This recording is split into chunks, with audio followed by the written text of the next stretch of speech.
Hello and welcome to this special edition of the ILEETA Learning Lab. Today I'm here with Travis Stansell at the 2026 ILEETA Conference and Expo. We've got so many great conversations happening, so many great courses coming in, and Travis this year is teaching leadership in a training environment where clearly there's a need across the entire profession. And as we have this conversation today, Travis, I'm certainly excited. I think there's going to be a lot of great nuggets that we can pull from this, but I want to start off right away with quick question about how you came to this, is what you proposed, why this topic particularly, and then at the conference, what it is we might expect to see in your class. Yeah, thanks, Joe. I appreciate it. So, to answer your question, as far as like how I came to this, it was really kind of one of those. So I did 20 years at a local police department, ultimately patrol supervisor and leadership in that form, and also as a departmental instructor. And then about 4.5 years ago, the privilege of being named as the director of our academy here at Walter State Community College in Tennessee, and so I came into that environment, and it was really a situation where the academy itself kind of grown a little stagnant. And so it was like, okay, what do we need to do? What changes we need to make? And we started making those changes.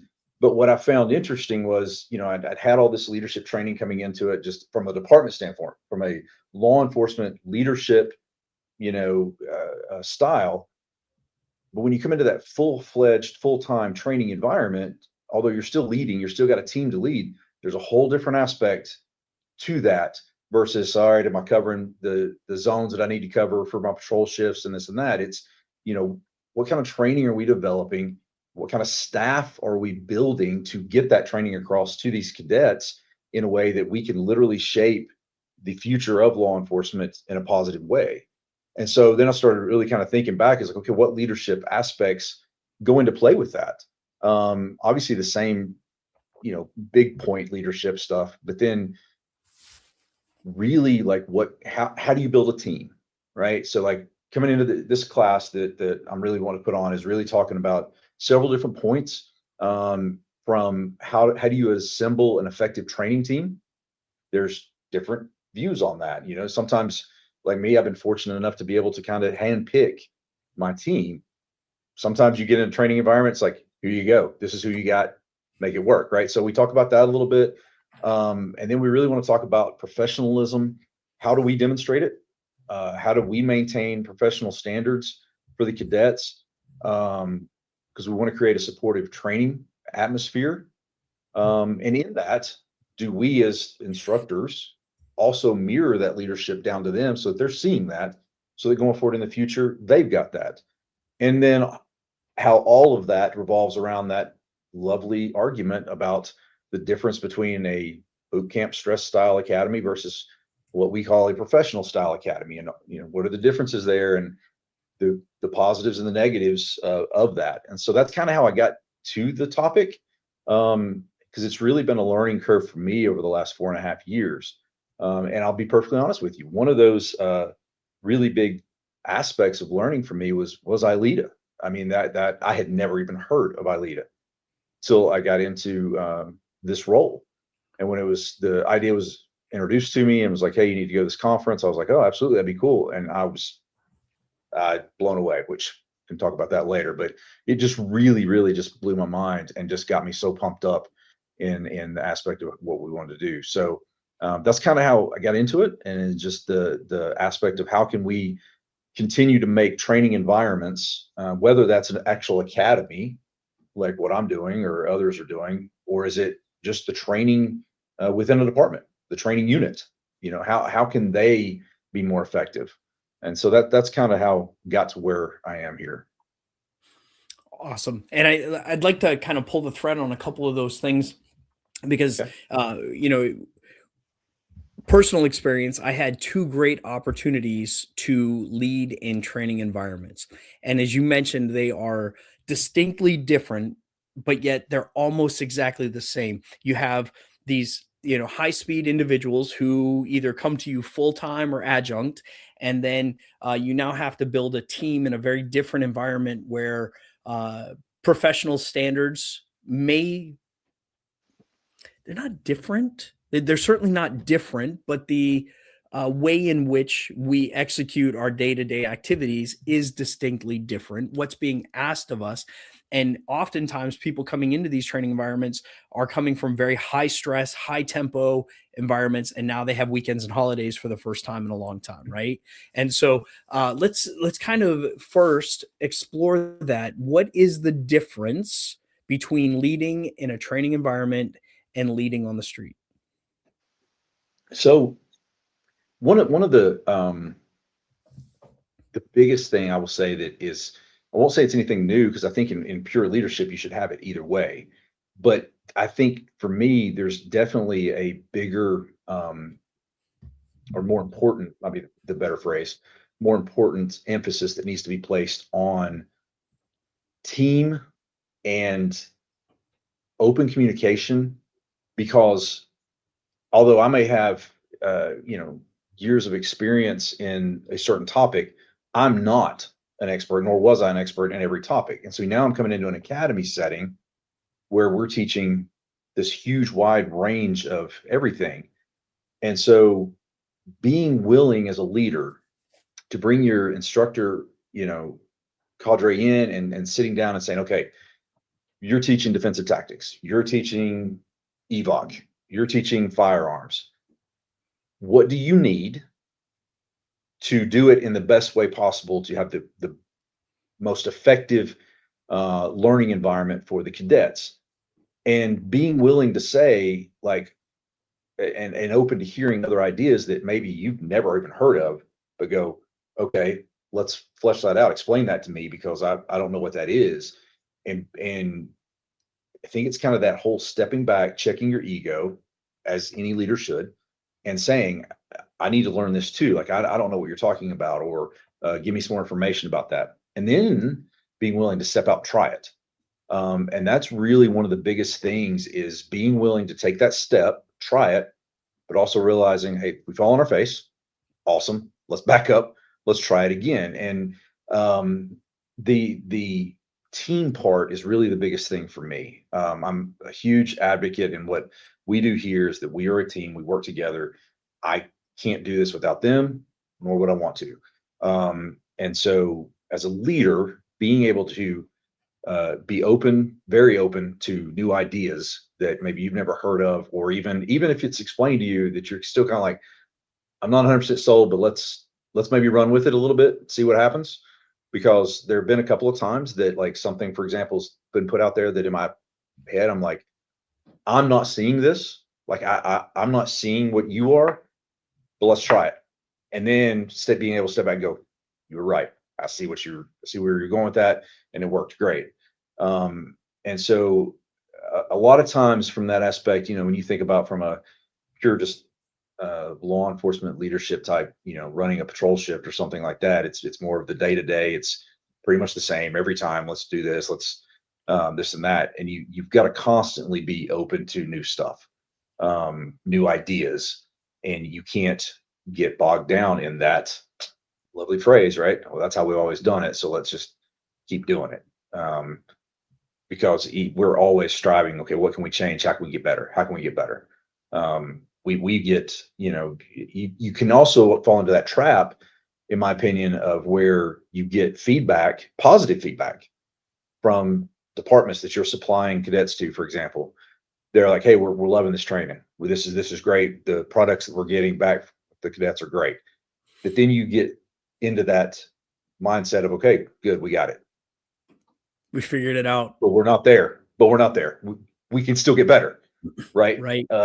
We don't want to go backwards, but we can get better. And so, like, how do you do that? Like, do you constantly stay open to new ideas? Are you constantly looking for new input from other instructors? And I'm going to even throw out another one that we do is, and many places do, but like, we take cadet evaluations and critiques very seriously.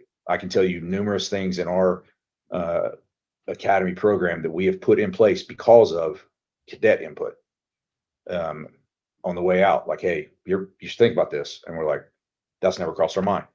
To see it from their point of view, not just ours. Right. And some really, really strong choices that we've done as far as training. And so, as a leader, having that openness and that willing to try new things is so important in a training environment. Yeah. Very similar experience in that, um, you come from the field and into a training environment. One of the things that happens is pace slows down significantly, and there will be far less times, although they do exist, and I'm sure we can kind of pull the thread on that too, that you're going to have to make crisis decisions, right? In the moment, command and control, leadership, like it's often required of you on the road. But it's a different type of leadership. And I think you did a great job explaining that about you should still be somewhat inclusive of diverse opinions, get your team involved in decision making, accept feedback and critiques and that sort of thing. But I think it's more pronounced in the training environment. One of the things that I'm curious about from your perspective in the training environment is there's often the um, the pressures of either organizational pressures to accomplish things differently than there is on the road. There's the politics, and you work with multiple agencies as far as who you feed students to.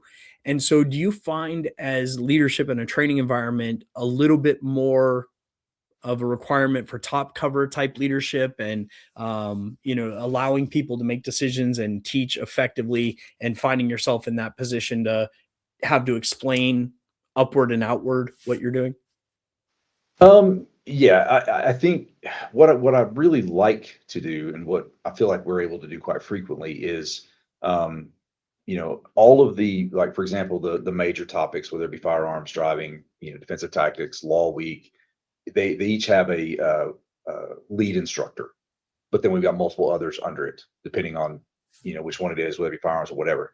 So I lean on the lead instructor to say, this is what I need from you, but I need you to develop it. Like, I don't want to tie their hands, right? I want them to be creative. I want them to come with that, as long as I understand the gist of what they're doing, so that I can defend it, or I can support it in a public setting or with other departments or agency, to explain this is what we're doing and this is why. Um, so obviously I need to know the whys of what we're doing.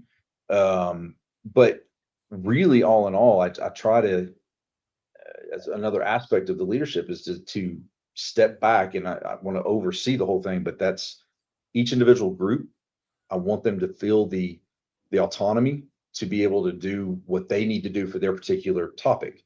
Because anybody who's, I say anybody, hopefully anybody who's watching this that's involved in ILEETA knows that obviously every topic, every subject area has different styles of teaching, different ways that you need to get that topic across.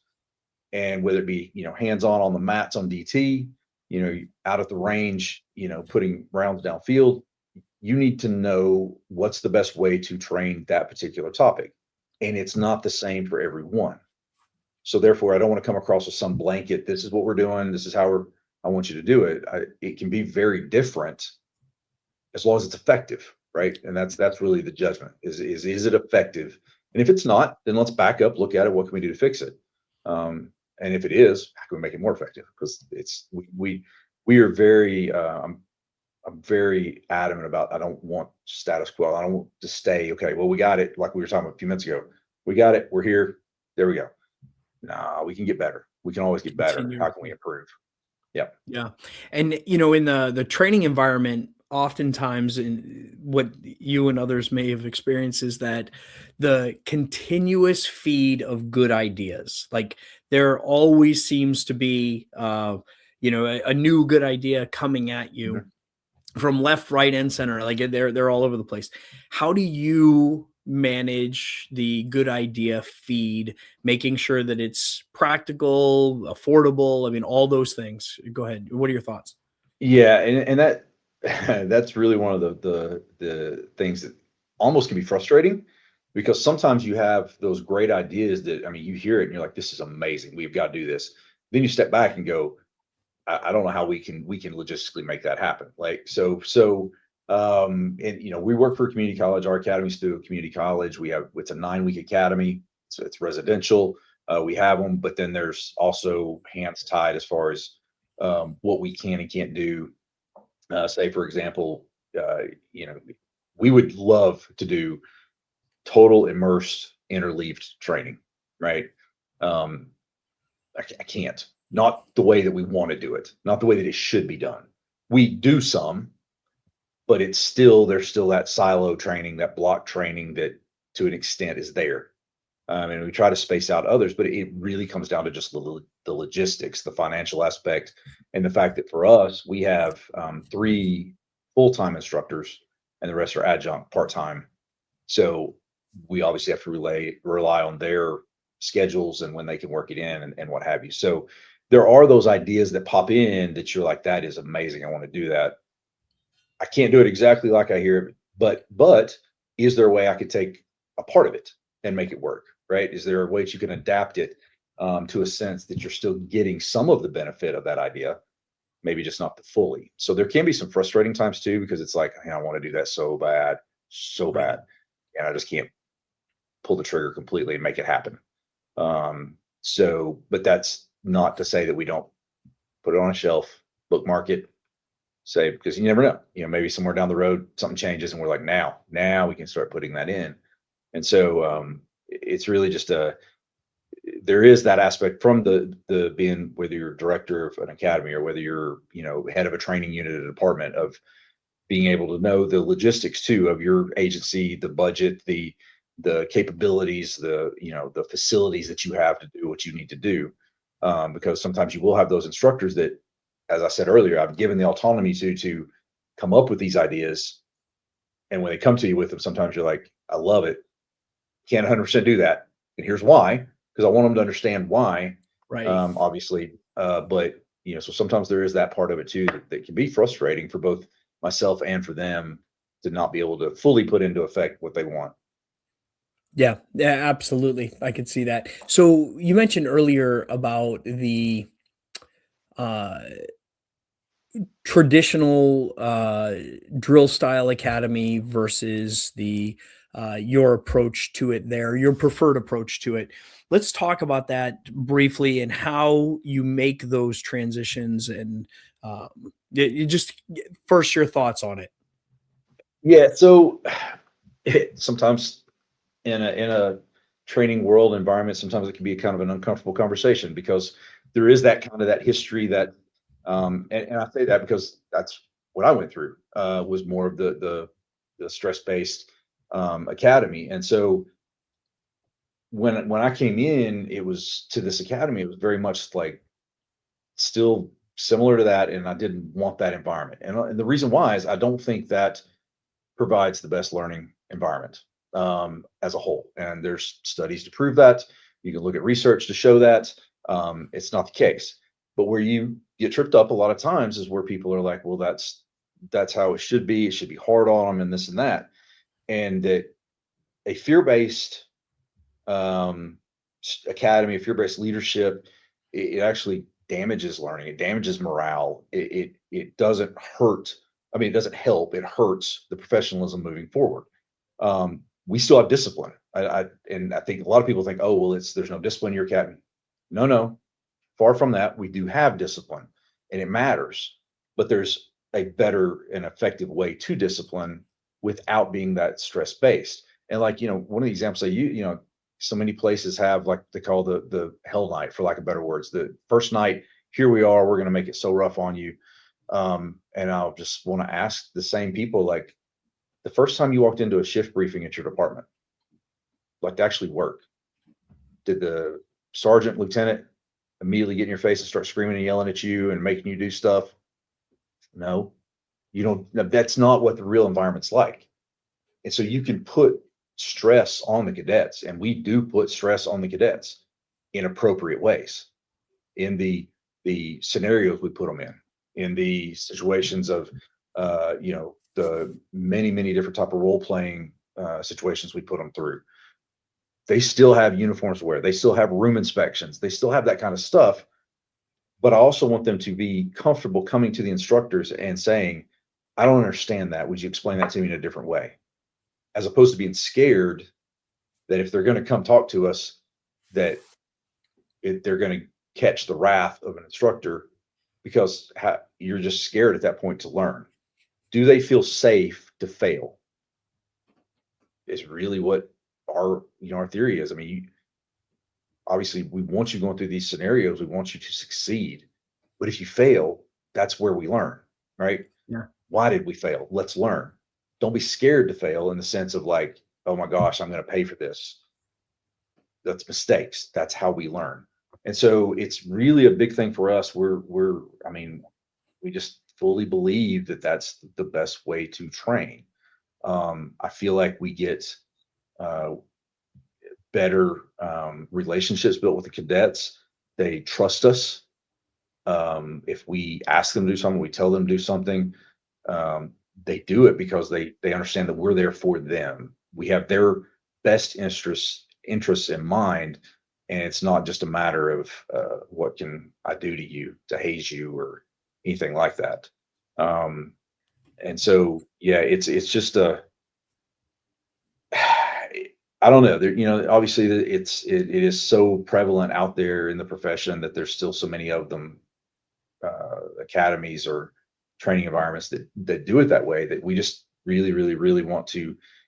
Hopefully, in this class, in a discussion that we have, is that you start seeing those positives to this, as opposed to the that feeling, as I said earlier, that you get from a lot of people, like, oh well, it's just a cupcake academy, and there's no discipline and they do whatever they want. Not the case at all. Yeah. But I do feel like that they learn more. um, what type of officers do you want on your street? Do you want officers that Absolutely. can have conversations with the community and have interaction with them, or that are heavy handed and have hostility built up in them because that's what's been, for lack of a word, beat into them in the academy? Or just the inability to communicate effectively. I'll always go back, and I won't dime out the particular organization, but if I were to come to your school, to Walter State College, to teach a class not related to your academy, but see your cadets moving from class to class, and they're in week 4, and I engage with them, I say hello and that sort of thing, or I ask for directions, which is specifically what happened. Um, are they allowed to talk to me and have a conversation with me as if I'm a human being? And yeah. Oh yeah. Yeah, and In they fact, would be we expected to. That's the standard, right? They would be expected to correct. engage professionally and appropriately. Um, I was mind blown. Almost they were going into their 4th week, and I asked for directions, and they just stood there, and Yeah. they weren't allowed to speak, and it was and so I think as we kind of look into this space, there are a lot of people trying to figure out how to do what you've done. And so while we're talking today largely, and I think you and I could definitely have a very good conversation on the research that supports this, let's talk more pragmatically, though, to those leaders who are stepping into that role, finding themselves where you were, 2 years ago now? How long have you been in this Four, particular role? 4.5 Four now. and a half years. So Yeah. when you came into this, where you were back then, um, tips for success. Where do I begin if I'm walking into that academy that has historically been the drill sergeant style, high stress, where the standard isn't the stress, the trainers are the stressor. How do I resolve that? How do I fix it? So yeah, that's really good. And I want to touch real quick on something you just said too, talking about that's the expectations of the cadets. It's the expectations, but it's also because we initiate it too. So like when I see them in the hallway, I'll stop and ask them how they're doing today. What's going on? How's the family doing?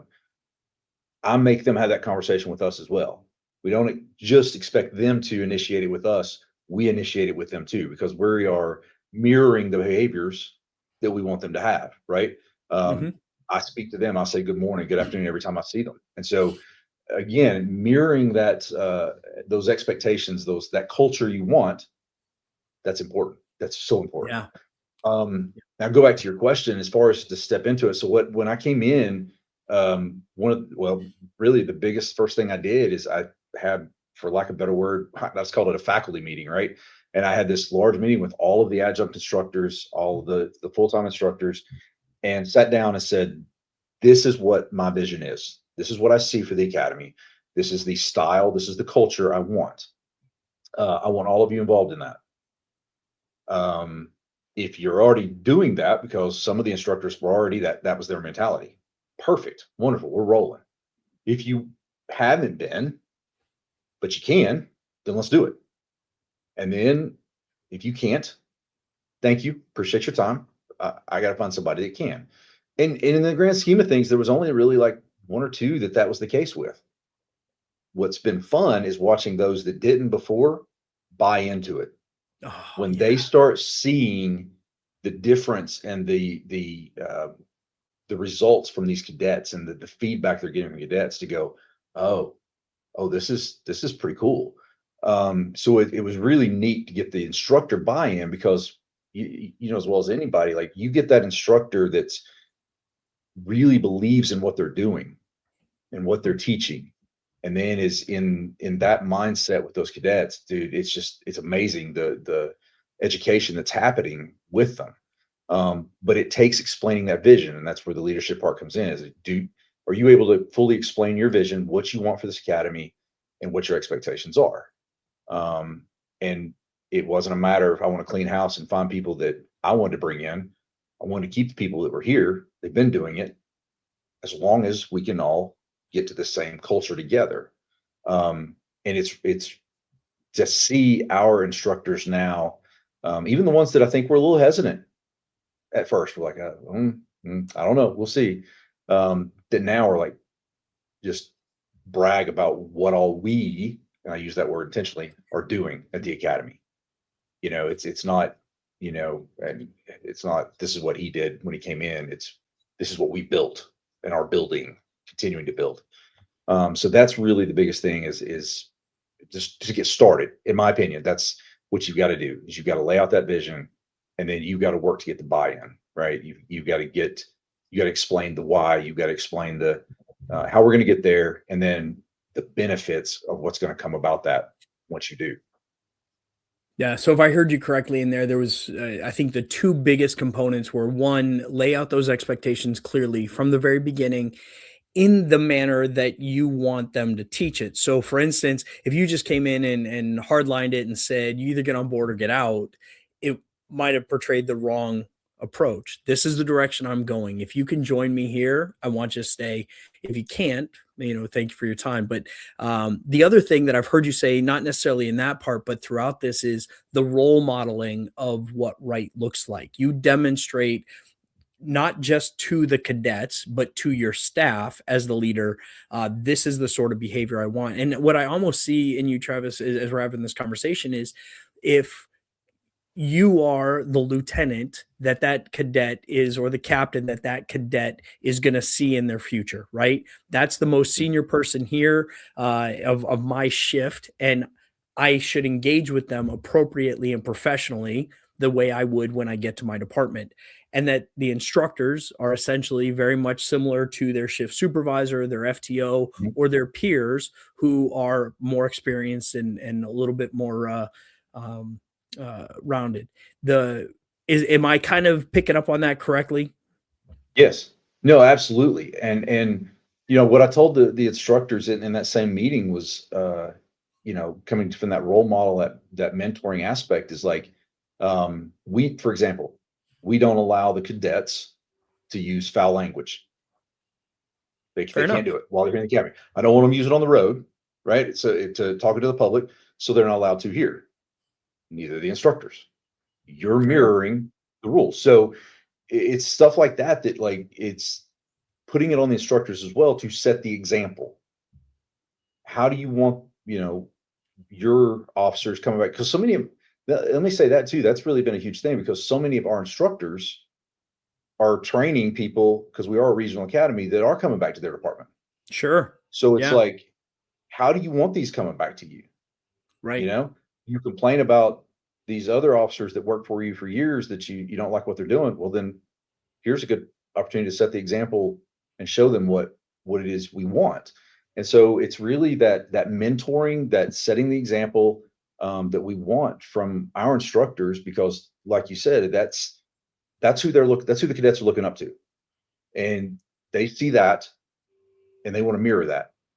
And so if that's what we want for our profession, and we want to be professionals, I love that in law enforcement because we should be.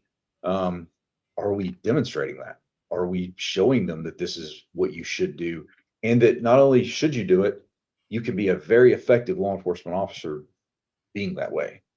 Right. And so I think that's really just one of the driving factors for me is to constantly make sure that we are setting the example and the culture that we want going forward, because law enforcement to me is an amazingly noble profession. I've loved doing it for my career. I couldn't now looking back, I couldn't think of doing anything else. So as amazing as I think that career is, I now have the privilege, we have the privilege to train those officers going forward. And the weight of that doesn't escape me. Like, that's huge. And so I want to make sure that if I'm doing it, I'm doing it right and providing the best officers out there to take care of my family, my future family, my communities. I mean, that's important to me. I love it. Yeah, I mean, I'll tell you, there's so much more we could talk about. We're coming to the end of the time we have available here today, but every conversation I have with you, I feel like there's just one more question to ask, one more thing I want to explore with you, and that's I'm looking forward to it at ILEETA. I'm looking forward to catching up with you, checking out this Yeah. class, but also just the next conversation we have. I always do. The last words over to you, though. If I am sitting on the fence about what I want to go to, what classes I'm looking at, can you, in a thumbnail sketch, tell me if I come to this class, what am I leaving with? So I think the biggest thing that I would like people to understand and maybe get that interest in coming to the class to get is that this is designed not just for the trainer. I'm not there to talk about curriculum. I'm not there to talk about particular subject matter, right? We're talking about the culture and how that culture can affect your curriculum, how it can affect your training, how it can affect your education. And so if you're someone who has any influence at all in your training culture, which quite honestly is pretty much anybody, I think you can get something out of this. I hope you can. I hope that you see kind of the positives on how to lead that training environment, how to set the culture, and therefore produce better results. And that can be anywhere from brand new cadets that are stepping into the academy and the career for the first time to I'm running a training unit of seasoned cops. Can I make it more interesting? Can I make it more beneficial to them as well going through their career? So I think that's kind of really what I would hope to get out there to people, is that you want to come see how can we improve our culture? How can we make this a better situation going forward in our unit? Awesome. Inevitably, it's going to be an outstanding class. So, leadership in a training environment with Travis Stansell, not one you're going to want to miss if you are passionate about leading a training organization and developing the trainers that are there and the overall training program. So, looking forward to seeing everybody at the 2026 ILEETA Conference and Expo, scheduled for March 16th through the 21st in St. Louis, Missouri. Travis, thank you so much for your time today, man. I really appreciate you. Thank you. Just stick around Glad to be for here. a couple minutes. I got a couple other questions for you. All right.